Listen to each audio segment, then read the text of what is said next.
एक नगर में एक ब्राह्मण रहता था। वह मां भगवती दुर्गा का परम भक्त था।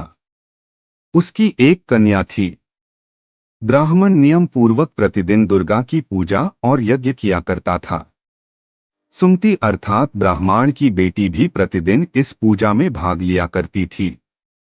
एक दिन सुमति खेलने में व्यस्त होने के कारण भगवती पूजा में शामिल नहीं हो सकी।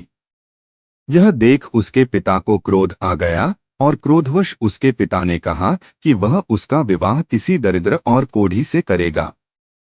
पिता की बातें सुनकर बेटी को बड़ा दुख हुआ और उसने पिता के द्वारा क्रोध में कही गई बातों को सहर्ष स्वीकार कर लिया। कई बार प्रयास करने से भी भाग्य का लिखा नहीं बदलता है। अपनी बात के अनुसार उसके पिता ने अपनी कन्या का विवाह एक कोढ़ी के साथ कर दिया।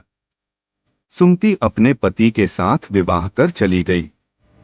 उसके पति का घर न होने के कारण उसे वन में घास के आसन पर रात बड़े कष्ट में बितानी पड़ी।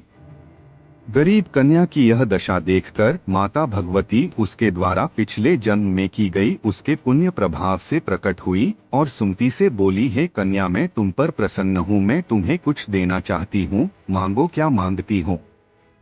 इस पर सुमति ने उनसे पूछा कि आप मेरी किस बात पर प्रसन्न हैं।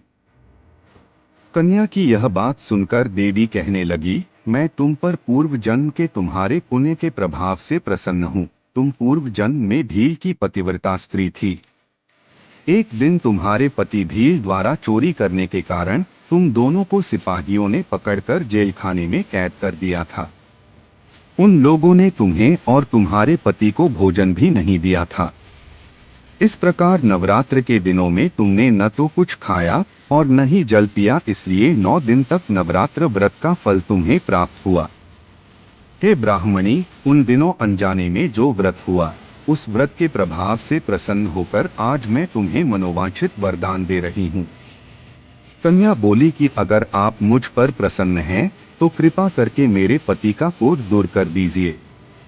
माता ने कन्या की यह इच्छा शीघ्र पूरी कर दी। उसके पति का शरीर माता भगवती की कृपा से रोगहीन हो गया।